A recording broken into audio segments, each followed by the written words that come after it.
10 வருஷமா எம்எல்ஏ வந்து என்ன செஞ்சாரு பிடிஆர் பழனிவேல் தியாகராஜன் அவர்கள் அப்படிங்கிற அந்த விமர்சனம் வருது இல்ல, அதுக்கு என்ன பதில் சொல்லுங்க?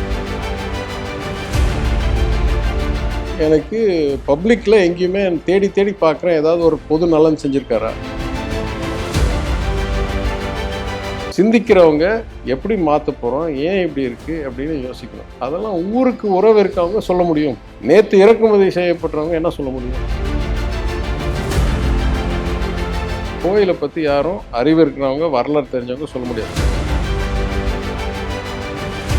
இப்போ 3.5 வருஷமா இங்கே மதுரை மாநகராட்சியில் ஓடிட்டு இருக்கு. ஏதாவது ஒரு பிள்ளைக்கு உணவு வந்தால் எல்லா பிள்ளைக்கும் வருது. கார்பரேஷனுக்கோ கவர்மெண்ட்டுக்கோ ₹1 செலவு கிடையாது. 36 லட்ச ரூபா நான் சிஎஸ்ஆர் பணம் வருஷம் வருஷம் வாங்கி கார்பரேஷன் அக்கௌண்ட்டில் போட்டு, தனி அக்கௌண்ட்டில் போட்டு, அதை வச்சு இதே கான்ட்ராக்டர் வச்சு இதே சாப்பாடு எல்லாம் வழங்குகிறோம்.